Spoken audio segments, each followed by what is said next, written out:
سلام، من نگینم اومدم با اولین پستم داخل یوتیوب که بتونم براتون یه سری فالهای خیلی خوب و اوکی بگیرم تا شما از آیندهتون با خبر باشین.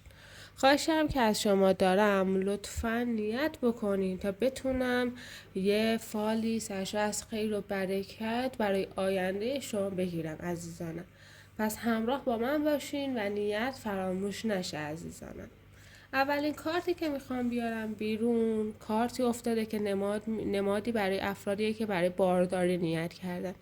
افرادی که میخواین باردار بشین بدونین که یک بارداری پرخطر دارین و حواستون باشه که توی این بارداری و توی مسائل مربوط به زایمان یه سری مشکلاتی براتون به وجود میاد که واقعا به خاطرش خیلی ناراحت میشین.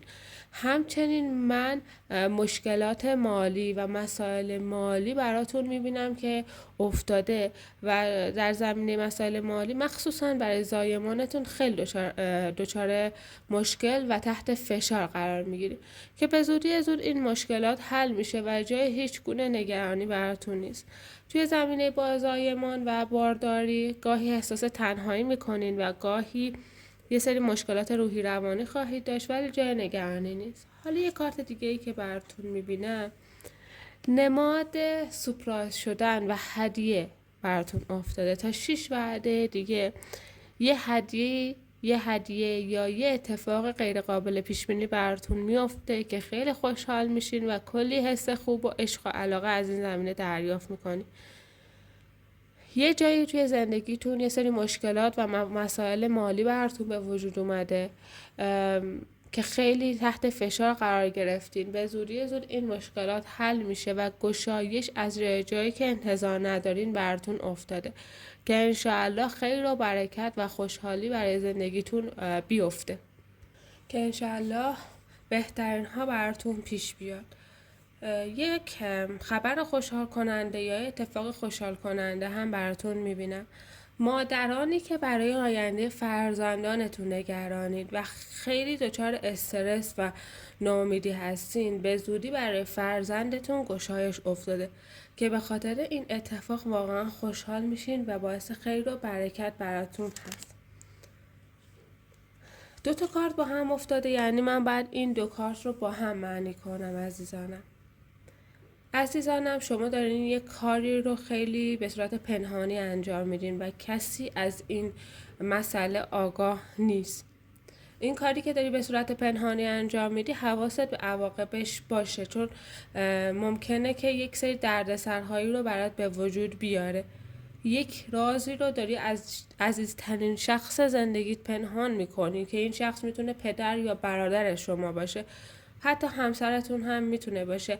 اگر این راز برملا بشه روابطتون با این افراد به هم میخوره. پس سعی کن که هر چه زودتر زمینه رو فراهم کنی تا این راز رو خودت بیان کنی، چون به زودی زود تا 2 وعده دیگه یه سری مشکلات و اتفاقایی به وجود میاد که باعث میشه که راز شما هم آشکار بشه و واقعا باعث استرس و ناامیدی شما در هر زمینه‌ای بشه. منتظر کمک یک وکیل هستی یا منتظر کمک یک نفر مثل یه مشاوری هستی، به زودی زود از سمت یه همچین شخصی این کمک را دریافت میکنی. شخصی توی اطرافیانتون هست که بیماره و شما به خاطر بیماری این فرد واقعا تحت فشاری. نگران نباش، تا 4 بعد دیگه آزمایش‌های این فرد اوکی میشه و جای نگرانی براتون نیست. یه خبر خوشحال کننده، یه اتفاق خوشحال کننده برای زندگی تا 4 بعد دیگه هم میبینم عزیزم. بهت گفتم منتظر کار پزشک یا منتظر کار یه وکیل یا یه مشاوری هستی. میدونیم اون فرد بهتون یه سری وعده وعیدی میده که اون وعده وعیدها انجام نمیشه و واقعا باعث استرس و ناامیدی شما توی زندگیتون میشه. یک تصمیم کورکورانه براتون میبینم توی زندگیتون، دارین یه سری تصمیم‌های کورکورانه انجام میدین. دیدتون رو باز نمی کنین و به سمت بهترین ها پیش نمیرین. تصمیم کورکورانه است. چرا؟ چون که فقط یه سری تصمیم میگیری که حواست به عواقبش نیست و خیلی سریع میخوای این تصمیم گیری ها رو انجام بدی تو ببینی مثلا اوکی بشه، حالا اثرت باز کنی. برای هر کاری که توی زندگی داری انجام میدی عزیزانم، خواهشاً یه مدتی وقت بذارین، فکر بکنین با چند نفری که افرادی هن که توی این کار خبرن، اوکیگن، توی تصمیم گیری هاتون حتما مشورت کنین، وگرنه نتیجه خوبی نخواهد داشت. اگر برای نیت کاری و مالی هم نیت دارین، باید بهتون بگم که یه تصمیم گیری بزرگ در پیش داری که اگر بخوای همینجوری کورکورانه تصمیم گیری کنی، عواقبش خیلی بده و حتی یه ضرر خیلی بزرگ هم خواهی دید که واقعا باعث استرستونه. یه سری افرادی توی زندگیتونن که انگار دارن برای شما تصمیم گیری میکنن. زمام زندگیت رو به دست بگیر. اگر که میخوای به سمت بهترین ها پیش بری، شما باید زمام زندگیتون رو خودتون به دست بگیرید. نذارین یه سری افراد برای شما بخوان تصمیم گیری کنن که فقط و فقط باعث استرس، ناامیدی و ناراحتی شما میشن. مخصوصا اینه که انگار توی زندگیتون یه خانم و یه آقا واقعا دارن یه سری تصمیم گیری های اشتباه رو برای شما میگیرن و شما در مقابل تصمیم گیری های این افراد سکوت میکنی. اگه میخوای توی زندگیت پیشرفت کنی، خودت سعی کن مستقل باشی، یه سری کارها رو مستقلانه انجام بدی تا بتونی بهترین ها رو تجربه کنی. حالا بیام در مورد مسائل کاری زندگی شما حرف بزنم که ببینم مسائل کاریتون به چه سمت و سوی پیش میره.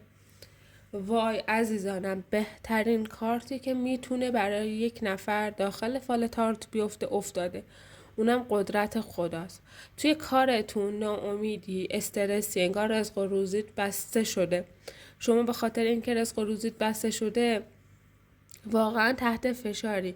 میدونی رزق و روزیت از نظر بسته شده که هر چقدر تلاش میکنی، هر چقدر سعی میکنی به اون گشایش مالی، به اون خواسته مالی که همیشه مد نظرت نمیرسی و واقعا الان تحت فشاری. باید بگم مثبت ترین کارت موجود، یعنی خدا برات افتاده. خدا توی تک تک لحظات زندگی از شما حمایت میکنه و برای کارت گشایش حتمی افتاده. مطمئن باش که خیر و برکت در پیش داری. من یه کارت دیگه هم برای کارت بردارم. به زودی زود حدوداً 7 الی 8 وعده نزدیک، میتونه 7 الی 8 روز یا 7 الی 8 ماه باشه، ولی بیشتر نزدیک همون روزه. از سمت یک نفری پیشنهاد و یک قرارداد کاری میبندی که زندگی کاری شما رو از این رو به اون رو میکنه و باعث خیر و برکت و خوشحالی توی زندگی شما میشه. مطمئن باشین که این کارت و این قرارداد کاری باعث خیر و برکته.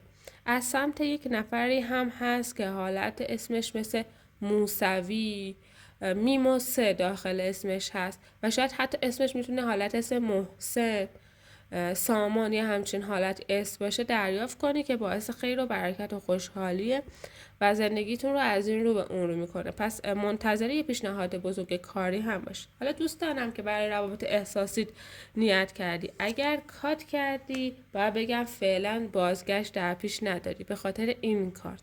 این کارت نماد یه سری بستگی ها و دعاها توی فاله.